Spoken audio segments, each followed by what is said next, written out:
تجربة.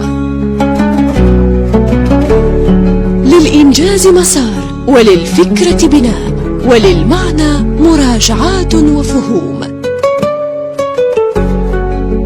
تجربة، برنامج يبحث في نقاط التداخل بين الإنساني والمعرفي في سيرة الإبداع.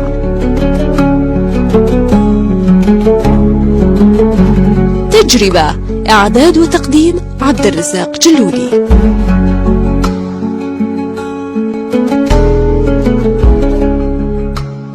مستمعينا الكرام، اينما كنتم وحيثما وجدتم، اسعد الله اوقاتكم بكل خير. نحييكم ونلقاكم في هذا العدد الجديد من برنامج تجربة.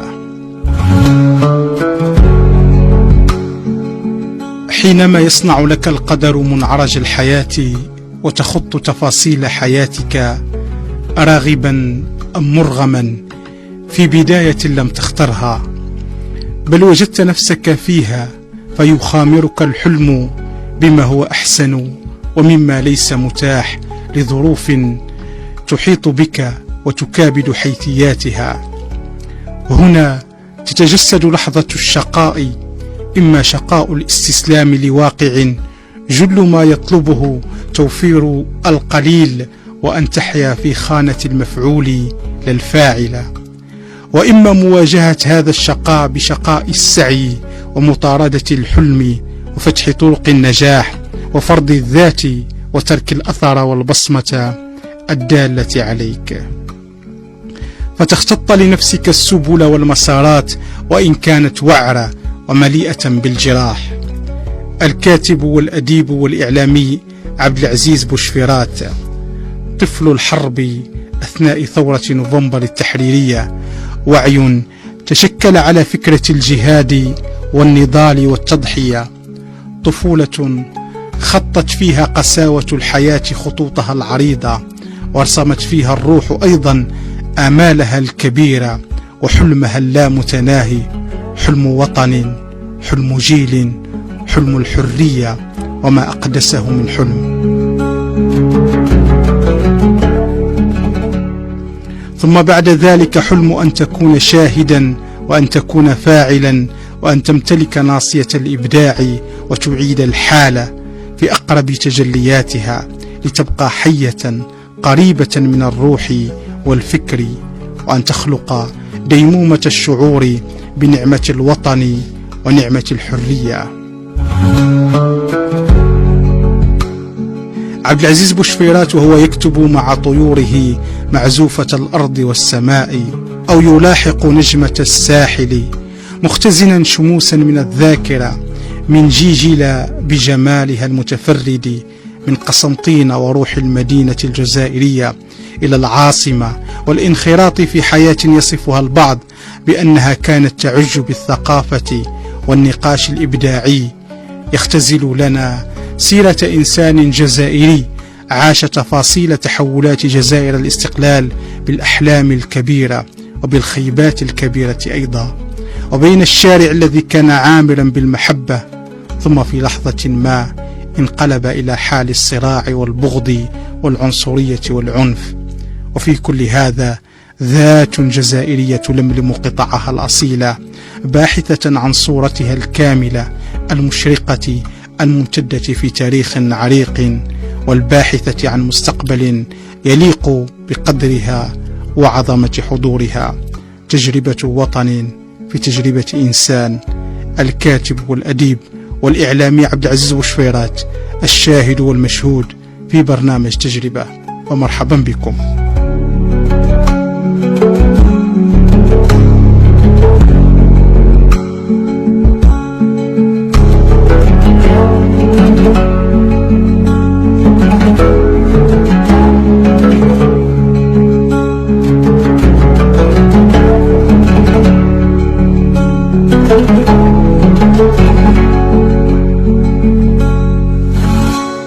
نحييكم من جديد مستمعينا الكرام دائما عبر أثير الإذاعة الثقافية الجزائرية وبرنامج تجربة، ونرحب بضيفنا في هذا العدد الأستاذ عبد العزيز بوشفيرات. مرحبا بك أستاذ عبد العزيز. مساء الخير أستاذ عبد الرزاق، وأهلا وسهلا بيا في عندكم، يعني في هذه الاستوديوهات الصغيرة والأنيقة والجميلة. لعلي في هذه الحصة سأسترجع ما أمكنني استرجاعه من الذاكرة، ونتيجة هذا التراكم الذي أشرت له في المقدمة لا شك أنه سيولد ليس آراء بل أحيانا عصارة تجربة إنسان ومسار ومسيرة تجربة لإنسان، خاصة للإنسان الذي يحسن الاختزال ويحسن التوصيل. هذا ما نتمنى إن شاء الله نفتح فيه أبواب جديدة في حصتك اليوم إن شاء الله. إن شاء الله. أستاذ عبد العزيز، أستاذ عبد العزيز، في البداية العودة ربما إلى طفولة عبد العزيز بوشفيرات، بداية يعني الثورة، بداية خمسينيات القرن الماضي، على قدر ما فيها من شقاء ومن تعب لم تكن الأمور سهلة جدا، خاصة في تلك الفترة، الفقر والحرمان وأحيانا واليتم إلى ما غير ذلك من الأشياء. على قدر أيضا ما يرى البعض أنكم جيل محظوظ لأنه استطاع أن يختزل مسار كبير من التاريخ وأن يعيش ألم فيما بعد أصبح له دافعا للحياة. ما رأيك في هذه الرؤية؟ والله جيلي أنا وهو بقدر ما اختزنت الذاكرة فهو جيل الثورة. أنا مواليد 53، يعني عشت السنوات الأخيرة من الثورة أتذكرها كما أتذكر ذكريات من حياتي الخاصة. فنحن كنا نعيش ليس فقط جو الثورة بل الثورة في العمق، لأننا كنا واجهة العمل الثوري اليومي الذي لا يتوقف. كل أرياف الجزائر وكل مداشر وقرى كانت هي بوابة الثورة، وهي حاضنة الثورة، وهي مراجعة الثورة والعودة للانطلاقة من جديد في على هذه الأرض. فنحن كنا في كر وفر معها. كنا اليوم نسكن هنا وغدا نسكن هناك. البيت الأول قصف، حتى لا أقارن بما يجري من الوحشية الآن عند إخواننا في فلسطين، لكن نحن عشنا ما هو أسوأ، لكن ليس للتقليل من حدث من هذه الوحشية التي عرفها الإنسان في هذا القرن. فنحن عشنا مساوئ الثورة. كنا بكر وفر، كنا نسير هنا وغدا نبات هناك ثم نرحل غدا، وبعد غد تأتي الأوامر فنهجر إلى مكان آخر، وهكذا. وكانت كل يوم الضحايا. القرية التي نتركها في البداية لا نعود لها فنجدها عبارة عن ركام، فنعيد ما يمكن ترميمه لا يمكن، لأن المكان أصبح غير صالح للعيش. فيعني والوقت لا يساعف فكنا ننتقل. حاولنا نركز يعني أوتاد حبالنا كما يفعله الرحل في أماكن عديدة، ولكن تأتينا كان من يتوفاه الله، ومن يعيش، وهكذا كانت حياتنا. كانت عبارة عن كر وفر إلى وقت يعني احنا ضحايا كل البرامج التي كان الاستعمار الفرنسي يطبقها على الأهالي وعلى الشعب وعلى امتدادات عمق الثورة اللي هو الشعب. فكنا نحن ضحاياه، كنا دائما ندفع الثمن. جميل دكتور أستاذ عبد العزيز، في هذه النقطة فقط لو تذكرنا مثلا بحادثة ما عالقة بذهنك لأن نقرب الصورة أكثر لهذا للمستمع وللأجيال التي لم تعيش هذه الأشياء، ربما قرأتها في الكتب، سمعتها رواية أو بعض الصور من طرفكم، وأنت ذكرت قرينة ما حدث في غزة وكأنه يذكر بتلك اللحظات التي عاشها الإنسان الجزائري مع عدة فوارق. طبعا بطبيعة الحال أنا أذكر يعني أبرز حادثة بقيت في ذهني، وهناك حوادث كثيرة في الحقيقة، ولكن هذه الحادثة هي يعني تأخذ المرتبة الأولى في مخيالي، يعني في ذاكرتي، لأنه بيتنا كان أنا ابن شهيد، وبيتنا والوالد كان عضو قيادي في الثورة. فكان البحث يجري على هؤلاء الناس يوميا، يأتوننا وكذا إلى آخره، إلى أن وقع ما وقع.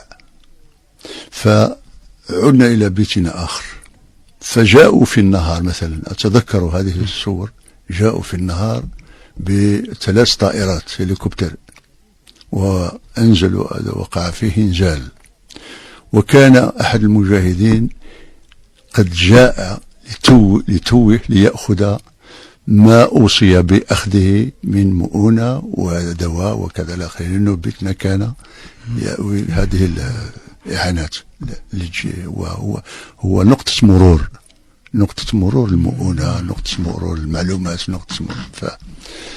فحصر البيت، خرج المجاهد، حاول أن يسلك أقرب طريق له، كان قريب من الغابة، لكن الطائرة هليكوبتر كانت تراقبه، فمشى هرب، لكن الطائرة وضعته فقنبل ذلك المجاهد وتوفي. بقينا نحن عندما انصرفوا تركوا الشهيد. على كل حال الشهيد كان مدجج بسلاح، كان عنده دي جرونادي حاصلين فيه كذا، يعني وقع فيه حتى الانفجار زاد وقع فيه. احنا اللي وصلنا وين كان هذاك وصلنا وين توفى الشهيد، كنا اطفال صغار عندما نسحبوهم جيل. فالشيء اللي بقي حتى الان نذكره هو شلاء الشهيد. بدأنا نلم شلاء ذلك الشهيد ونضعه فوق قطعة قماش. كم كان عمرك؟ كان عمري بين 5 ونص 6 سنوات، يعني واضحة. فهذه الصورة بقات صورة مؤلمة، وهناك تفاصيل أكيد طبعا ملحقة بها يعني. هذه الحالة التي نشأ فيها أستاذ عبد العزيز بوشفيرات وتنعكس فيما بعد على كتاباتك وفي رؤيتك للحياة وللوطن فيما بعد في السنوات القادمة التي تلت هذه الطفولة. علاقتك في هذه الحالة خاصة بعد الاستقلال، يعني علاقتك بالقراءة أو الكتابة كيف بدأت؟ هل كان في البيت هناك من يقرأ ويكتب؟ كانت فيه رغبة ضمن الأهل، أم جاءت السياقات هكذا في إطار التعليم؟ القراءة بعد الاستقلال، احنا كنا نقرأ في الكتاتيب قبل، كنا أطفال صغار، كنا نقرأ في الكتاتيب عند الشيخ، كنا نقرأ ما تيسر من القرآن الكريم. لكن بعد الاستقلال ما كناش، كنا كبار شوية احنا في العمر شيء. فتبقوا يعني هما اللي يدخلوا الدخول المدرسي. فاحنا ما استفدناش من التعليم النظامي. التعليم النظامي ما شملناش. ولا زيد على هذا الجهة اللي كنا نسكنوا فيها احنا اللي هي ما فيهاش منشآت، ما فيهاش مدارس، ما فيش مدارس، ما فيش معلمين. هذه حالة البلد ككل على كل حال. طبعا. فبقينا استمرينا نتعلموا عند في الكتاتيب، ولكن بعد طورت الامور بانه لازم باش تشارك في الامتحانات ولازم تكون عندك شهاده وتكون عندك تنتمي الى مؤسسه معترف بها. فبدينا ندرسوا في المدارس الحره. كاين فيه شيخ يعقد مثلا أستاذ في الرياضيات يدرس الرياضيات، أستاذ في اللغة العربية يدرس اللغة العربية. وبقينا نجمعوا يعني المؤهد نجمعهم تجميع. بعدين اتضح باللي في الولاية كامل ما فيش يعني ما فيش حلول. تنقلنا أنا ومجموعة كبيرة من الأصدقاء، تنقلنا وإحنا صغار، تنقلنا إلى مدينة قسنطينة. في مدينة قسنطينة هناك كان تجربة أخرى ومؤسسات موجودة. وجدنا يوجد مركز لإبناء الشهداء، مشينا على أساس ننتمي ليه. بيت فيه يوم واحد، بيت في ذلك المركز يوم واحد ورأيت ما رأيت. ماذا رأيت؟ النظافة لا توجد.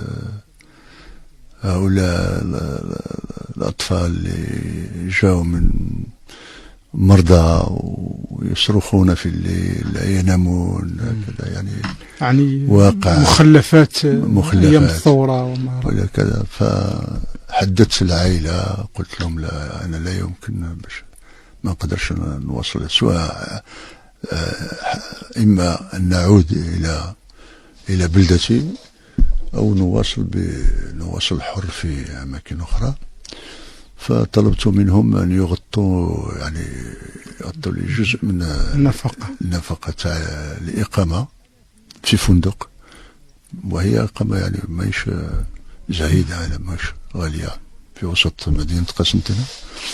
ووجدت مع أحد المجاهدين في محافظة، أعتقد في محافظة الحزب لقسنطينة. فوجهنا إلى مركز خاص هو معترف به، يعني معترف بالشهادة نتاعو، ويأهل التلاميذ باش يجوزوا امتحانات ويحوزوا على شهائد معترف بها. فالمركز هذا خاص خصوصا بناء الشهداء بدون مقابل. فدرست في الحقيقة في هذا المركز، درست فيه وزيدت في مدرسة أخرى، يعني لأنه كنا احنا نستدركوا، تقريبا كنا ندرسوا في المركز ندرسوا مستوى معين، ونزيد نسجل في مدرسة أخرى ندرس مستوى آخر. اختصرنا سنوات الدراسة، تقريبا اختصرناها في سنتين ونصف. في سنة ونصف وصلنا إلى البكالوريا. يعني شيء مدهش، شيء خارق للعادة، شيء خارق للعادة. ولكن العمل تاعنا كان مستمر ليل نهار. كان في مكتبة مركز يسموها مكتبة مركز الإعلام، الثقافة والإعلام، كان تابع لبلدية قسنطينة فيما أعتقد، واسمها مكتبة الإعلام والثقافة. إعلام والثقافة. وهي مكتبة جميلة جدا، وفيها كتب، فيها قصص، فيها روايات. كنا نشتغل من الصباح حتى المساء. شهادة البكالوريا خدتها في قسنطينة في العاصمة. بعد تنقلت أنا جيت لهنا. في الزملاء تاعي كانوا في قسنطينة، درسنا، وصلنا نشاركوا في كل الامتحانات. كانت الامتحانات اللي متوفرة في الوقت هذاك كانت تاع المعلمين باش يدخلوا معلم. كانت أقصى الحلم يعني. حلم معلمين. فزملائي تقريبا اللي سافروا معايا القسنطينة كل توقف الحلم نتاعهم في درجة معلم. كاين اللي ينجحوا باش يروحوا يديروا مساعدين، كاين اللي ينجحوا ممرنين في البداية كانوا محتاجين، لأنه البلد كان محتاج إلى إطارات التربية. كان فراغ رهيب. فيما بعد استفادوا من يعني المعلمين اللي جاوا من المشرق ومن البلاد العربية. فتقريبا كل الزملاء تاعي اللي نجحوا أنا نجحت وما حبيتش، يعني نجحت في مسابقة باش نروح معلم، ما بعد تنجح منا ويبعثوا لك التعيين منا مباشرة إلى منطقة نائية. طبعا نائية، مناطق كلها مناطق نائية وما يهمش وين. يعني هذه التجربة فيما اعتقد كنت مؤخرا نقرأ في المذكرة تاع الصديق بشير خلف. هو عاشها، عاش التجربة هذه، عاش في عنابة، هو من وتسوق وعاش في قرية من قرى ولاية عنابة.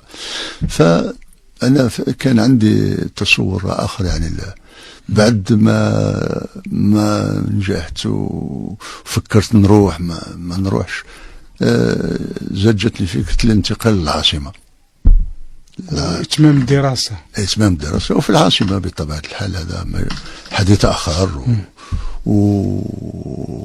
وإمكانيات أخرى وعالم آخر. العاصمة هي عاصمة البلاد على طبعا. فهذه أما تجربة قسنطينة يعني كانت تجربة رائدة وفريدة من نوعها، وهي التي خلقت الدافع. يعني هي خلقت الدافع بطبيعة الحال، وزاد فتحت يعني أبرزت لي حدود حلم الجيل اللي أنا ننتمي له.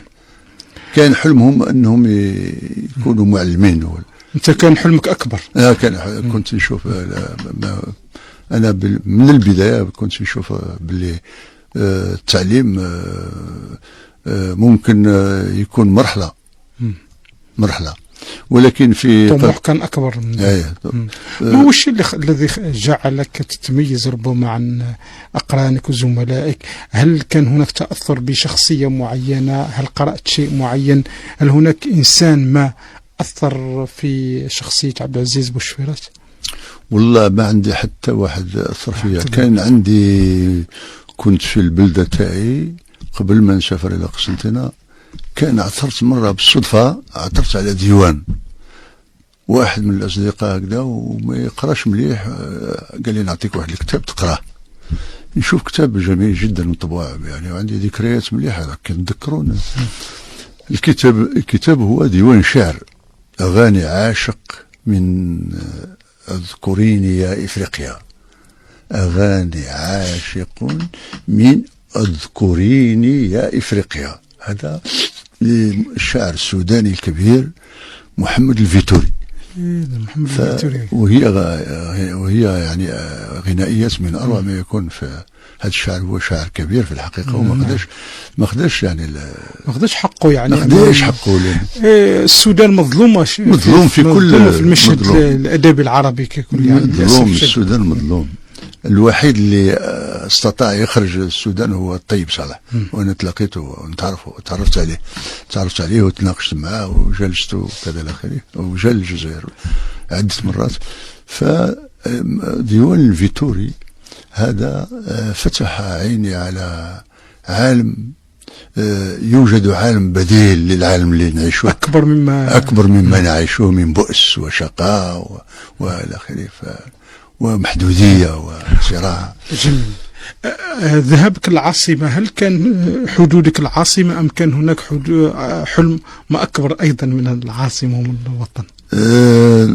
العاصمة في الحقيقة عندما جيت للعاصمة كان هاجسي يعني الأول هو أن أتعرف على جغرافية المدينة، المكتبات، المدارس، مؤسسات، الإعلام كذا إلى آخره. وبالمناسبة أنا من البداية كنت نكتب. ما شرطلكش لهذا الجانب هذا، لأنه قبل ما نجي أنا من البلدة تاعي، أنا كنت قبل ما كنت نكتب هكذا كلام خواطر على وزن ما كتب الفيتوري يعني شيء من هذا. وفي نفس الوقت أنا كنت رسام، نرسم. جميل. كنت نرسم ساعات طوال، تجدني مختلي مع ورقة، رسم الطبيعة اللي ننتمي لها، رسم الوديان في فصل في فصل الشتاء، في فصل الربيع. كنت تقدمهم للأشخاص أو تحاول تنشرهم في تلك الفترة؟ كان عندك حلم النشر في تلك الفترة؟ نشرت البعض منهم في بداية حياتي، نشرت البعض منهم، وكان عندي دفتر، ومن بعد راح لي يعني للأسف ما نشر. فعندما جيت العاصمة قلت هذا فرصة اللي نصيب. كانت قاعة الفنون، قاعة عرض الفنون التشكيلية محمد راسم اللي موجودة في البريد المركزي، كنت من روادها، وكنت دائما نكتب في السجلات. لو يرجعوا السجلات هذيك، إذا ما زالت لهم سجلات يلقاو يوميا تقريبا، كل ما نشوف معرض نسجل فيها انطباعاتي وآرائي. كيف دخلت المشهد الثقافي هنا يعني؟ المشهد الثقافي في الحقيقة في العاصمة هو وليد عملنا. أنا أصبحت جزء من طبعا من التجربة التي ستنبثق من قلب العاصمة في المجال الأدبي والثقافي والفكري والفني، فضلا على الإعلام ثاني، لأنه الإعلام كانت عندي أيضا تجربة مراسلات للإذاعات، إذاعات سواء في الداخل ولا في الخارج، يعني كنا نراسلوا الإذاعات، ما يسمحش الوقت باش نسابوا. في الإذاعة الجزائرية مثلا كنا نرسلوها، يعني كنا نبعثوا رسائل ويقراوا. سنأتي إلى قضية خاصة المشهد الأدبي ونشاطكم، ونعود إلى هذه البعث الذي سميته أستاذ عبد العزيز بوشفيرات بعد هذا الفاصل، ثم نعود دائما في برنامج تجربة مع الكاتب والأديب والإعلامي الأستاذ عبد العزيز بوشفيرات.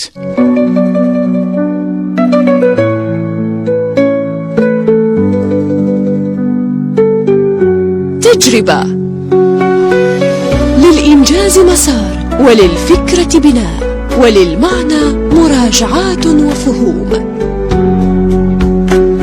تجربة، برنامج يبحث في نقاط التداخل بين الإنساني والمعرفي في سيرة الإبداع.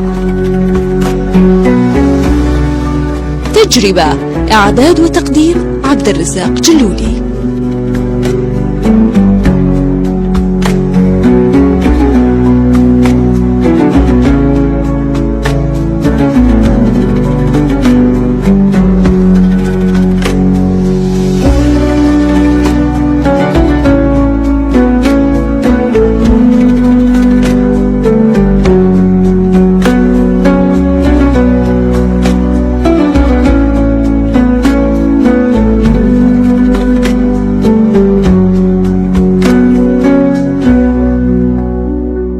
نحييكم من جديد مستمعينا الكرام دائما عبر الإذاعة الثقافية الجزائرية وبرنامج تجربة الذي نستضيف فيه الكاتب والأديب والإعلامي الأستاذ عبد العزيز بوشفيرات. أستاذ عبد العزيز، جيلكم الذي كان له دور كبير في بعث أو في النشاط أو فتح النقاش في المشهد الثقافي بشكل عام والمشهد الأدبي والإعلامي في الجزائر.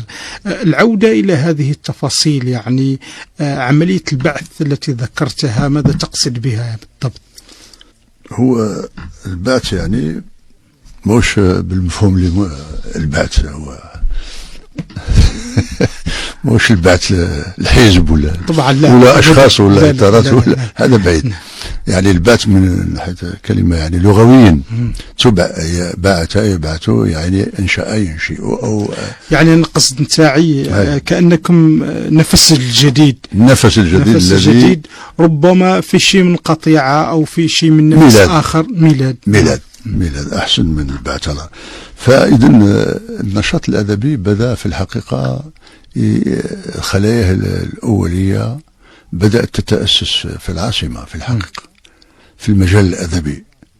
بدأت تظهر الإرهاصات. قلت لك وسيلة إعلامية اللي كانت موجودة كانت جريدة الشعب، كانت جريدة من بعد 72، من بعد جات التحقت النصر، وبعدين الجمهورية، 3 جرائد فضلا عن المجاهد الأسبوعي اللي كان. الناس اللي كانوا يراسلوا الإذاعة والناس اللي كانوا ينشروا في البريد الأدبي في جريدة الشعب بدأت تظهر أسماء، وبعدين انتقلوا ما يصبحوش في البريد، يصبحوا يعني في الصفحات ياخذوا صفحات. بدأت أسماء تبرز، وبدأت المراسلات تأتي كذلك من الشرق من الغرب. مثلا في الشرق ثاني ظهر مجموعة من الأسماء، في الغرب ثاني ظهروا مجموعة من الأسماء، من الجنوب كذلك، الجنوب الشرقي الجنوب الغربي كذا إلى آخره. بدأت تتشكل الخلايا الأولى، وبعدين بدينا كان مركز الثقافة والإعلام اللي موجود، اللي هو كما كنا نسميوها في الوقت هذاك سي كان في الجامعة ثاني كان عندنا مركز ثقافي اللي يتبع للجامعة، وكان عندنا جانب نتاع جانب نشاط الأماسي الأدبية، اتصالات، نقاشات. نعم في الجامعة، في جيلنا الجامعة المركزية جيلنا كلهم بتقى من الجامعة، لأنه الجامعة كانت متكفلة بهذا من فتحة كثير على الحقائق تاع الشباب، على النشاطات الثقافية، على الأدبية، المسرحية. وهذا الجيل بدأ يتكون عندما بدأ ينشر هنا وهناك، ومن بعد بدأت الأسماء هذيك تتكرس، وبعدين ولينا نقيم أنشطة ثقافية، نديروا أماسي أدبية في المقار، أماسي أدبية في النفق الجامعي، أماسي في اتحاد الكتاب. من بعد اتحاد الكتاب كان لأنه هو منبر ثاني في الحقيقة، هو منبر وطني، واجهة وطنية. في تلك الفترة من كان رئيس اتحاد الكتاب؟ كان في الوقت هذا أنا وصلت قبل يعني في الوقت تاعنا وصلت بملك حداد. الدكتور منور كان مساعد تاعو، دكتور كيبي كذلك، جيل الدكتور مصايف، الدكتور رحمهم الله يعني مجموعة حافظ الله الدكتور منور يعني مازال هو حافظه ربي يطول في عمره. امين صدقني. فبدا النشاط. انا كنت نسكن هنا قريب لاتحاد الكتاب الجزائري، كنت نحضر الاماسي. كان الدكتور طلب الابراهيمي ثاني كان فيه نقاشات، كان نقاش وكاين جلسات استماع للموسيقى. هذه ما يتكلمها حتى واحد. انا كنت نعرف، انا كنت نجلس، كنت نجي نحضر جلسات موسيقيه ينظمها اتحاد الكتاب، موسيقى في اتحاد الكتاب الجزائري. اتحاد الكتاب عنده مقر، وكان عنده سينما ثاني، كان عنده افلام، كان يعرضوا افلام، ويجيو شخصيات وطنيه وسياسيه واحزاب ووزراء وكذا يحضروا افلام داخل اتحاد الكتاب. يعني باش نقولوا اتحاد الكتاب كان يعني مؤسسة ثقافية كبيرة، جميل يعني كبيرة، مش جمعية. هذا هو نهار اللي يرجعوا الجمعية وإن كان الآن نقولوا جمعية وطنية، لكن المحتوى نتاع ما عادش للأسف الشديد. اتحاد الكتاب في الحق ماهوش جمعية، يبقى اتحاد الكتاب واجهة وطنية. جميل. أهم النقاشات مثلا التي كانت تحدث في اتحاد الكتاب مثلا، خاصة كما ذكرت كانت تحضر أسماء كبيرة جدا، وفيها أيضا اختلاف إيديولوجي إن صح القول. ما كانش بالحدة هذه، اللي ما كانش بحدة الإقصاء والكراهية والحزن اختلاف والحسد والنميمة، خاصة النميمة. هذا المرض هذا اللي النميمة هذه النميمة احنا في جيلنا ما نعرف. انا شخصيا ما نعرفهاش، ما نعرفش النميمة هذه. نعرف شخص مكانته، نختلفوا، نعرف افكار وحدودي، ولكن كاين حدود فاصلة بيننا تجعلني احترمه ويحترمني.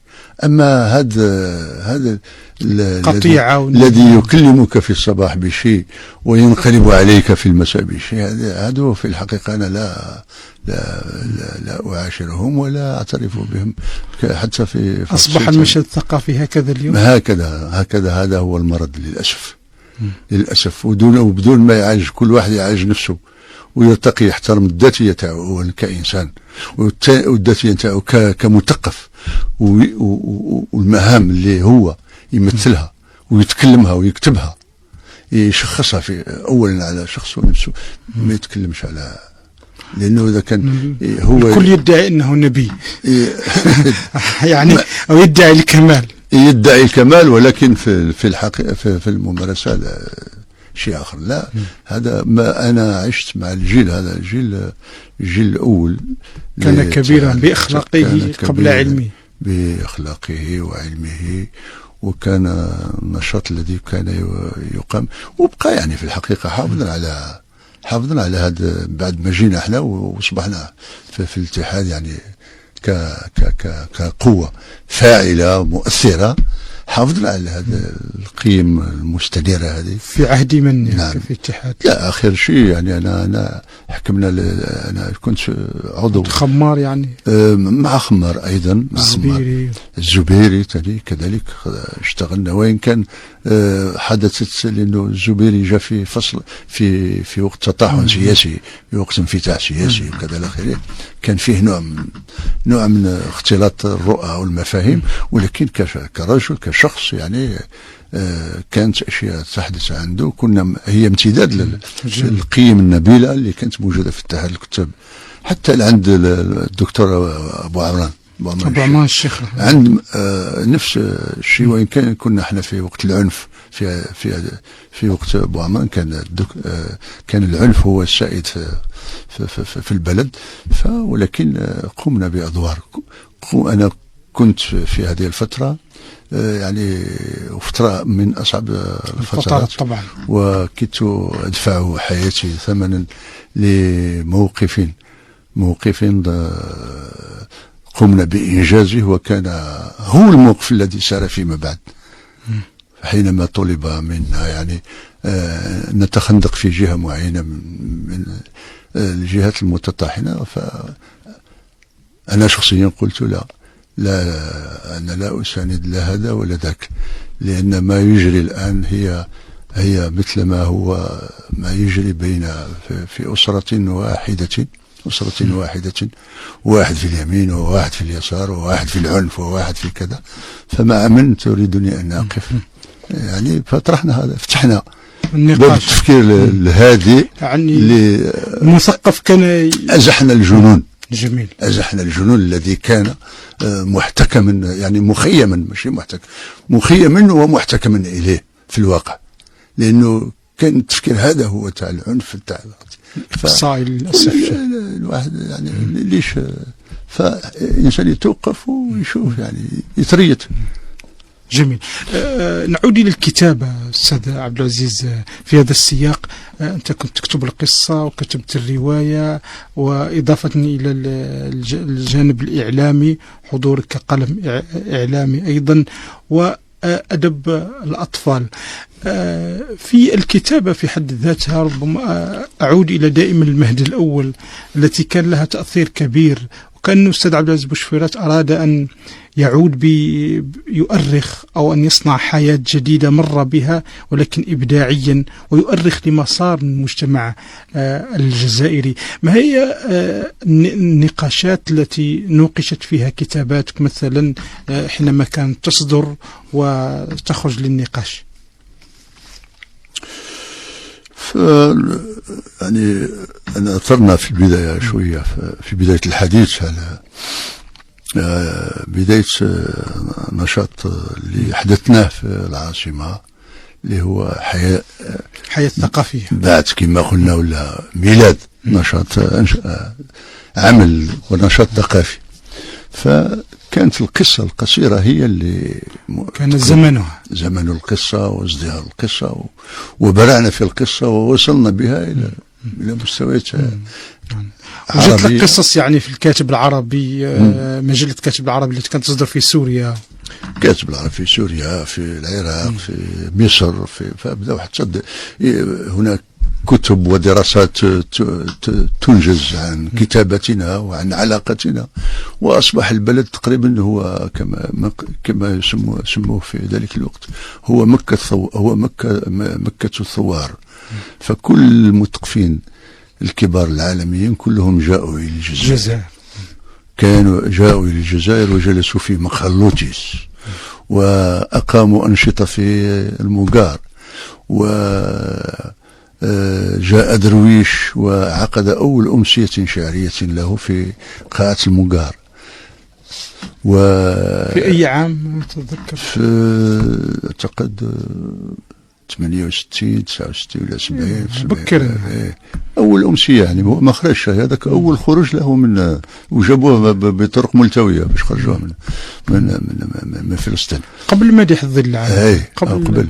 فعبد الوهاب البياتي تقريبا هو من أعز أصدقائي، كان يجي وينزل نزل السفير معي مسيسو، كان شعراء فلسطينيين، كل الكتاب والأدباء والمفكرين الفلسطينيين العراقيين تاني في الجامعة تاني، انفتحت الجامعة للأساتذة العراقيين والجامعة. فيعني كانت الجزائر في حركية هذا على المستوى العربي، وعلى المستوى الداخلي أيضا كان تفكير يعني منصب فيه حمولة، يعني الحمولة يعني مشاركة نقل الحمولة الثقافية من طرف، حتى من طرف السلطة يعني اللي كانت موجودة عنئذ كانت لا تعارض. حتى التنظيمات اللي كانت موجودة في المجتمع كانت تضمن في برامجها أنشطة معينة ثقافية أدبية فكرية فنية. كان نقاش في الحلم ولا في المخيال تاع الجميع كان برنامج يعني وطني، كان مد وطني لأن نتطور. كان هاجس الناس انهم يتطوروا، انهم يبنيوا، انهم يحسنوا، انهم تكون طريق، انه يكون جسر، انه يكون عندنا مترو. شفت المترو تاعنا شحال 30 سنه في العاصمه.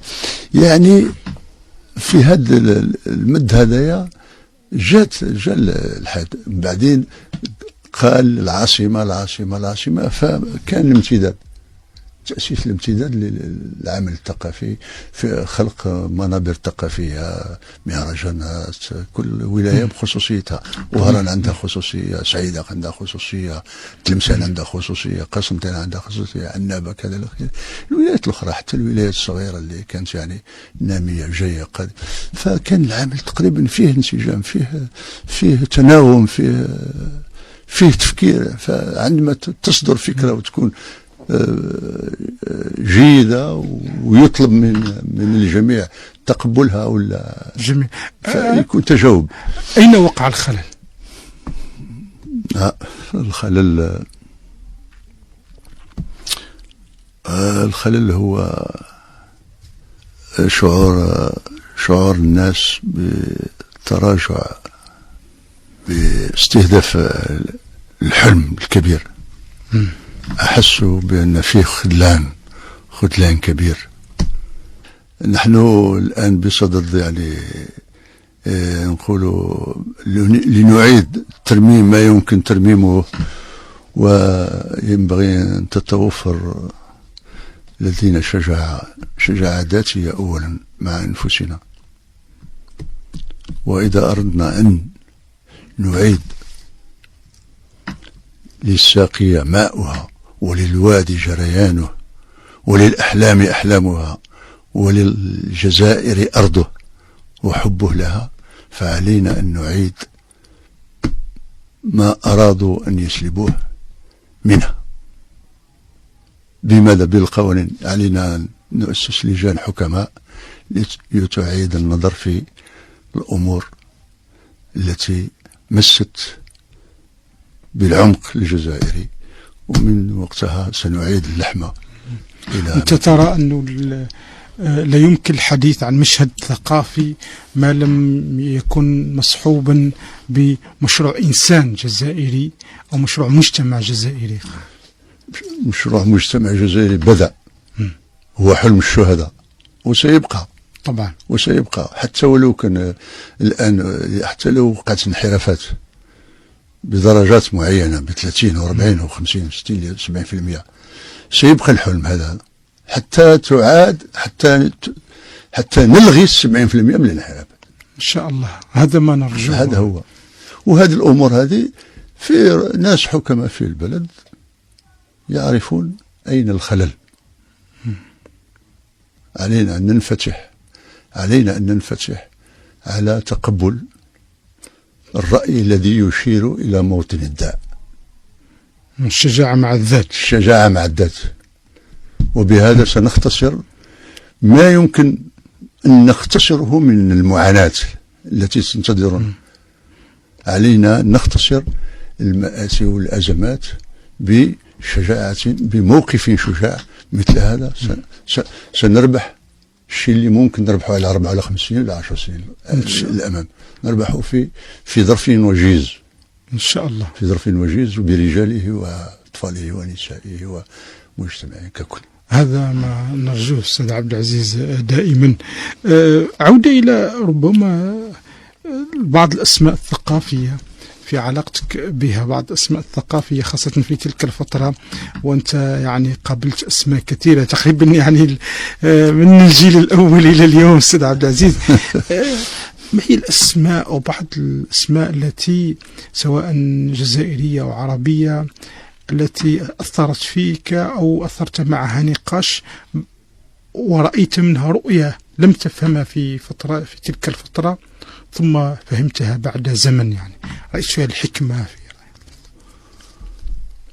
والله شوف سي عبد الرزاق، احنا في تلك الفترة، يعني أنا أشرت لك هذه فترة السبعينات، الميلاد الحركية الأدبية هذه في فترة سنوات السبعينات.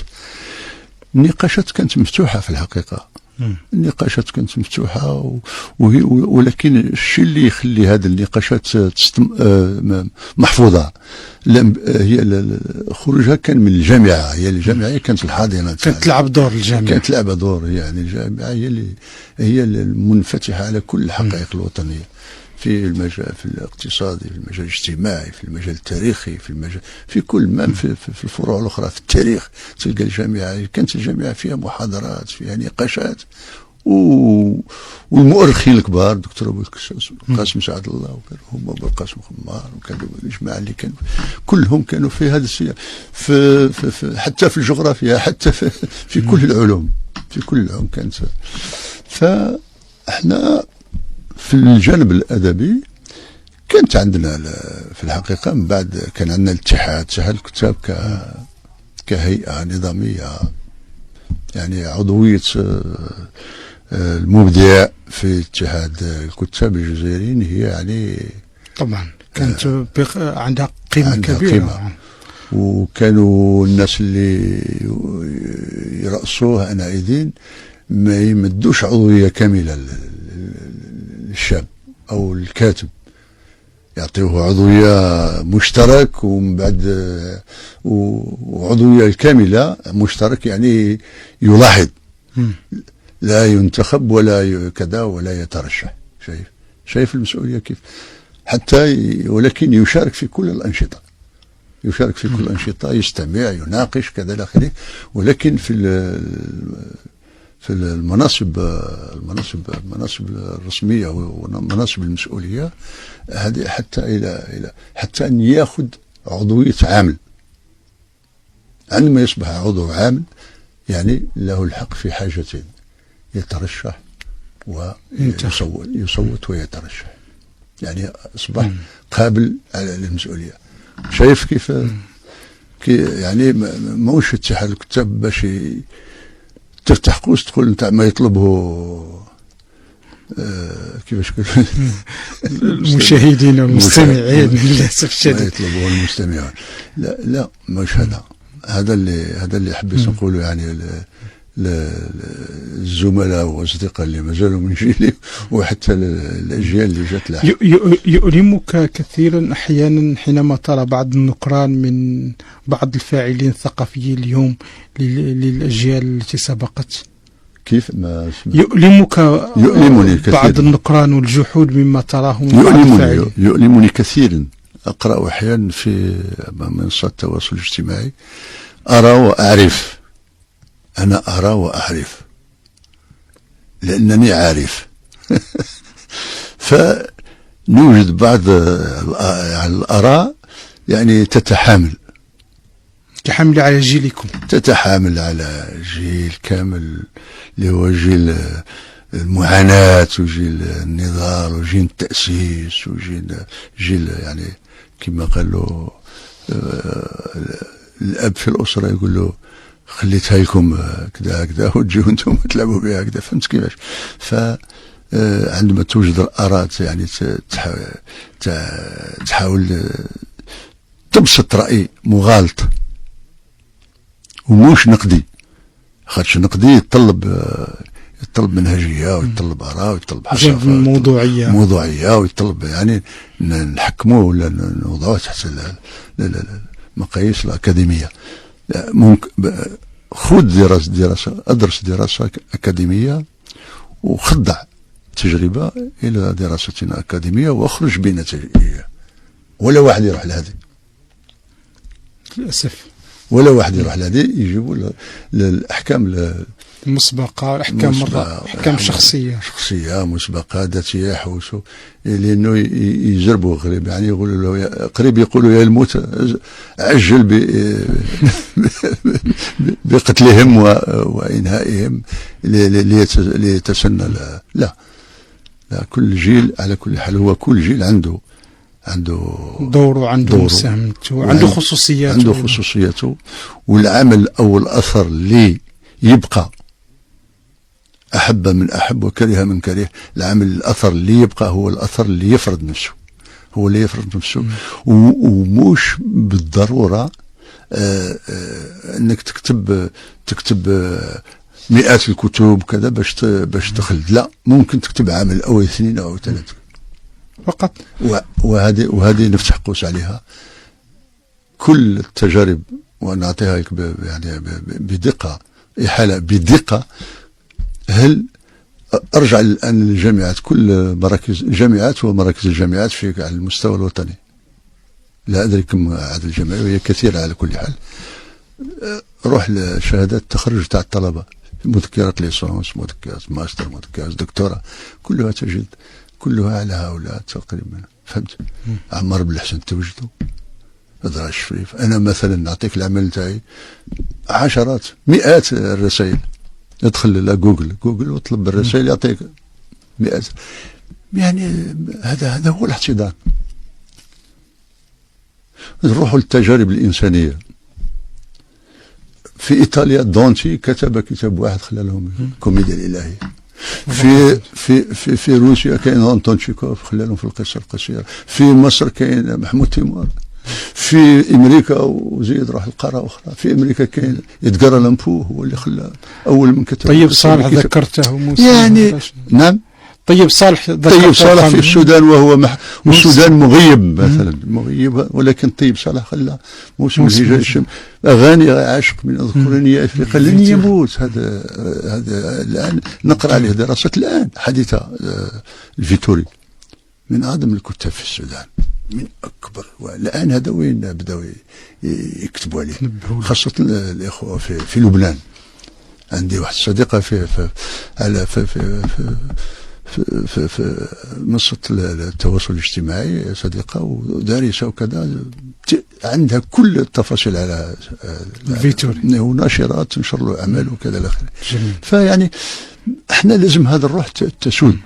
من أراد أن يكتب فليكتب قصيدة، شعر، رواية، أي عمل فني يقوم به ويحاول يكتبه ويفجر على العبقرية نتاعو يترك الأثر بالتالي دون إحاطته بشللية وبإخوانية وبكذا وبمحاولة إطاحة بمجموعة وإقامة مجموعة وتكريس مجموعة. يعني الجماعات كما سماهم اسمه صديقنا بوطجن كيفاش الجماعات الأدبية المسلحة لازم تنتهي وكل واحد يكسب من موقعه. اللي يكتب شعر يكتب شعر، اللي يكتب قصيدة. ويكفينا أيضا من التقعر اللغوي، لأن اللغة بالمفهوم يعني في وقت ما سميت بلغة الخشب هكذا. الآن مازال أني نلاحظ ونشوف باللي اللغويين راهم كيفاش يقولوا راهم يسخنوا في كتبهم مع الآخرين. دع اللغة تبدع. دع اللغة تبدع. هي مجموعة قواعد اللغة، وما أحلاها وما أبسطها. هي بسيطة جدا، تستند إلى قواعد معينة، ودون تقعر ودون تفخ ودون كذا، ودون خلي الأجيال تحب اللغة هذه. جميل جدا أستاذ عبد العزيز، الوقت داهمنا بسرعة جدا. آخر سؤال باختصار، على ماذا يشتغل اليوم أستاذ عبد العزيز بوشفيرات؟ والله أنا عندي أعمال كثيرة. أنا كان عندي أعمال كثيرة في القصة، في الرواية، حتى في المذكرات يلحوا عليها كثير من الأصدقاء. مهم جدا. يراسلوني الطلبة من كل المراكز الجامعية، يتصلوا بي عن طريق الصفحة تاعي ونساعدهم، وتقريبا جهدي ووقتي في الجهاز تقريبا غير لهم. أما نجاوب لهم على الأسئلة، نعطيهم أسئلة، نعاونهم نبعث لهم. فأنا عندي يعني جهاز، يعني الكمبيوتر تاعي فيه مجموعة كبيرة من الأعمال. وما تنساش أنا كنت ناشر، ولكن في الظروف السيئة اللي يعيشها النشر وتعيشها الثقافة وقفت العمل بالنشر. ولكن من حين إلى آخر أعيد التجربة، وهي ناجحة. تجربتي ناجحة، كانت على المستوى الداخلي وعلى المستوى الخارجي كنت ناجح، يعني تجربة من أروع ما يكون. وعلاقتي بالقراء وبالجمهور يعني كانت من أروع جيدة. ولكن وصلت عندما ضيقوا علينا شويه بالسرقه، بالخطف، بالتدليس، بالوسائل هذوك اللي باش كيشوف واحد يكون لاباس عليه، واللي يطبقوا عليه الحاجات اللي ما هو يتقزز منها، ما يقدرش يناقشها ولا يدينها ف رحم الله امرئا عرف قدره الى حين هذا هو. إن شاء الله هذا ما نتمنى، ولكن نتمنى كل التوفيق أستاذ عبد العزيز بوشفيرات. حقيقة مر الزمن بسرعة جدا، وكانت كثير من النقاط تتمنى أيضا، لكن إن شاء الله تأتي فرص أخرى. سي عبد العزيز، شكرا جزيلا لك، كنت ضيفنا في برنامج تجربة. شكرا أستاذ عبد الرزاق. إن شاء الله يعني نقاش من هذا النوع سيهدئ العقول، وسيفتح آفاق الرحمة. جميل هذه آفاق الرحمة. والرحمة في القلوب فنتمنى ذلك، وكل واحد فينا يعود إلى ذاته. ويحدد مجالات تدخله بكامل المحبة والاحترام. شكرا جزيلا لك أستاذ عبد العزيز، الكاتب والأديب والإعلامي عبد العزيز بوشفيرات. الشكر موصول لكم مستمعينا الكرام، على أمل امتداد آفاق الرحمة كما ذكر ضيفنا لهذا العدد. نترككم في ذلك الأفق إن شاء الله. السلام عليكم.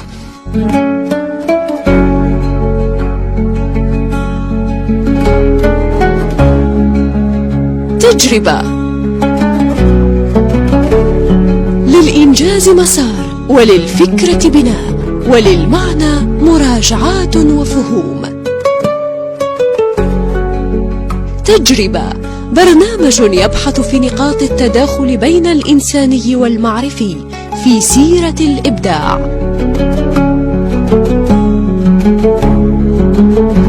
تجربة إعداد وتقديم عبد الرزاق جلولي.